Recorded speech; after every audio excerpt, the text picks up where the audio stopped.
Is there a secret ninth episode of Stranger Things?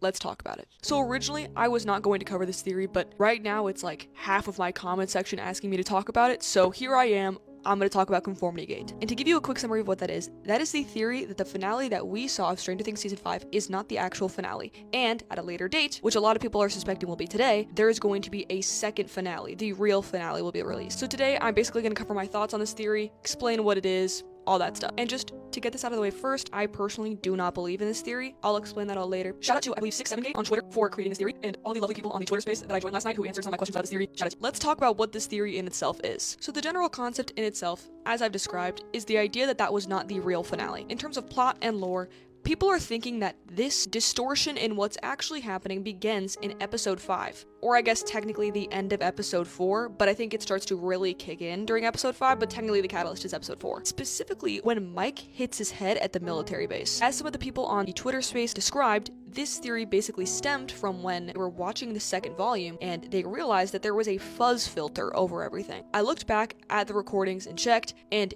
it's very, very minute.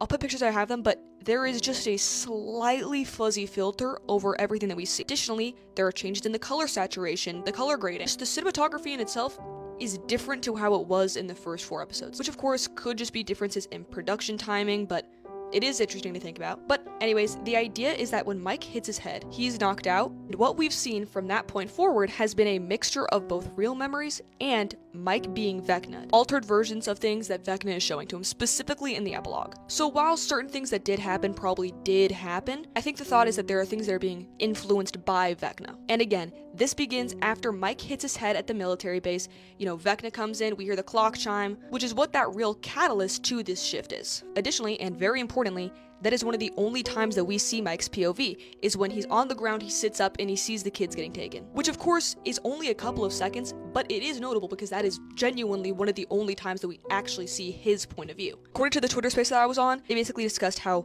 the only other time that they really saw that was when he's thinking back to, you know, Elle's kryptonite and stuff, and he was getting confused by it. Which the Duffers did clarify in one of their interviews what that was supposed to be, but it is weird because how and why would he notice the kryptonite? Yes, Mike is intuitive, he's smart, but technically it shouldn't be audible to anyone else. It should only have an effect on people with powers. So how was Mike able to notice it? Why did Mike notice it? Which of course could, and in my opinion most likely, is just him being intuitive and making an educated guess because of the speaker feedback or, you know, whatever the Duffer said it was. But I digress, I'll talk about my thoughts later. And additionally, the last shot that we get of this speaker thing, of this kryptonite, it points towards the audience, which is really interesting considering, you know, the rest of it, which might indicate